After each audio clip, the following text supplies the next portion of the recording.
1000 सालों बाद इंसानों का दिमाग कैसा होगा आपके अकॉर्डिंग? 1000 तो बहुत दूर है, बहुत जल्दी सतयुग आएगा अब।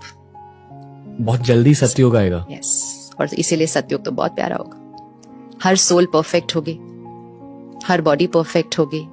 परफेक्ट वर्ल्ड था, हमने उसको परफेक्शन से शिफ्ट किया धीरे धीरे, अब हम वापस परफेक्शन क्रिएट कर रहे हैं। इसलिए अगर आप देखो, ये वो भी समय है जहां बहुत लोग अब हायर वाइब्रेशनल एनर्जी की तरफ जा रहे हैं कि नहीं? यू फील दैट और नो?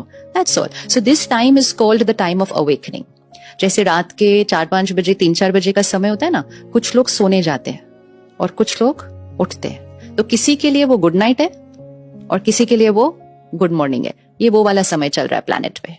कुछ लोग सो रहे हैं मतलब अज्ञान की नींद में, इग्नोरेंट किस तरह की लाइफ लीड कर रहे हैं। एंड कुछ लोग अवेकनिंग, जिसको हम हिंदी में कहते हैं जागरण, awakening to a new way of thinking. नई तरह से सोचो, नए संस्कार, नए कर्म, डेस्टिनी बदलो। सो बहुत छोटा फिगर चाहिए होता है to overpower the billions of the planet and the world will change. अगले 50 सालों के अंदर डेफिनेटली।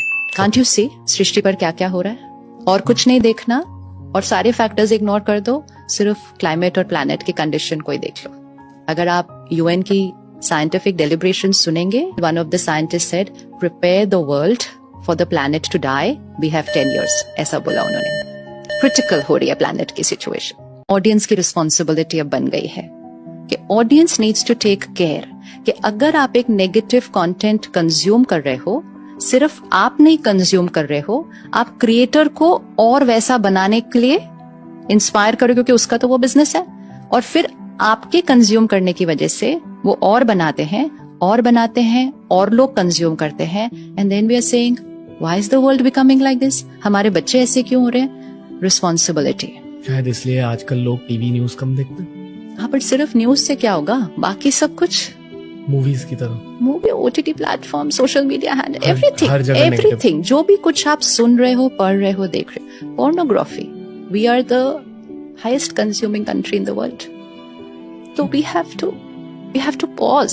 अगर आप लस्ट कंज्यूम करोगे, ईगो कंज्यूम करोगे, ग्रीड कंज्यूम करोगे, क्राइम कंज्यूम करोगे, फियर कंज्यूम करोगे, वायलेंस कंज्यूम करोगे, कंपैरिजन कंज्यूम करोगे, सोशल मीडिया पे क्रिटिसिज्म कंज्यूम करोगे, कॉमेडी में आप लोगों को रिडिक्यूल करोगे, फिर आप क्या कंज्यूम कर रहे हो? तो जो आप कंज्यूम करोगे वो ही आप बनोगे। सो कंटेंट इज इमोशनल डाइट।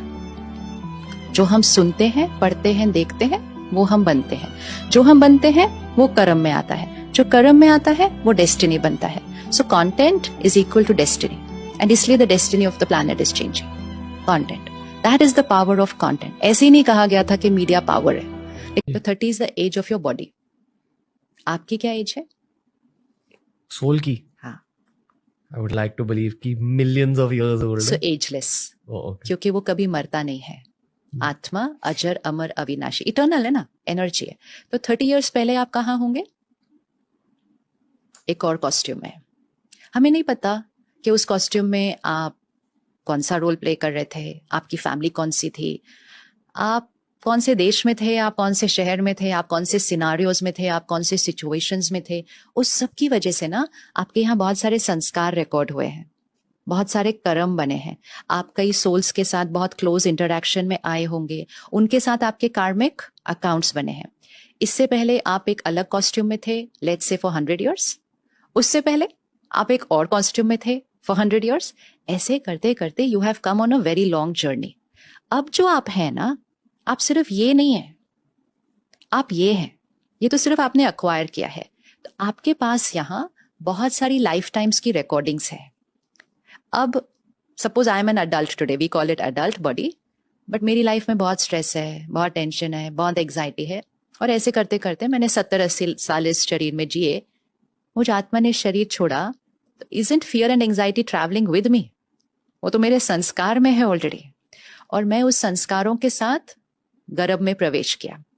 आप अगर अपने वूम्ब के टाइप में जाएंगे और अपनी मम्मी से जाकर पूछेंगे कि जब मैं आपके वूम्ब में था आपकी लाइफ कैसी चल रही थी, were you okay, was there anything happening in your life, did you go through any emotional fear or this? If your mother had gone through that, you would have 99% got that संस्कार। तो वो 9 महीने emotionally बहुत powerful होते हैं for the soul in the womb. तो अब आप देखो, एक मेरा पास्ट लाइफ, फिर मेरा वोम्ब एक्सपीरियंस, और फिर अब मैं 5 साल का बच्चा हूं तो आप बोलते हो मेरे को एंग्जाइटी क्यों होती है? क्योंकि मेरे मम्मी पापा को हो रही थी उस 9 महीने में। एंग्जाइटी हो रही थी मतलब हाइपर है ना, आजकल के बच्चे हाइपर भी बहुत हैं क्योंकि हम बहुत हाइपर हैं, हम 1 मिनट भी साइलेंस में नहीं बैठते। So womb time is the most important time जहां पेरेंट्स को मेडिटेशन करना चाहिए, स्पिरिचुअल प्रिंसिपल स्टडी करने चाहिए।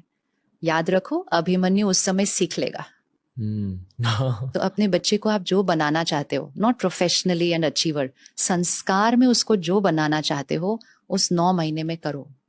योगा करो, मेडिटेशन करो, सुबह जल्दी उठो, रात को जल्दी सो, सात्विक खाना खाओ, ये सब आप अभी करो। 9 months investment, you are laying down a very strong foundation for the child.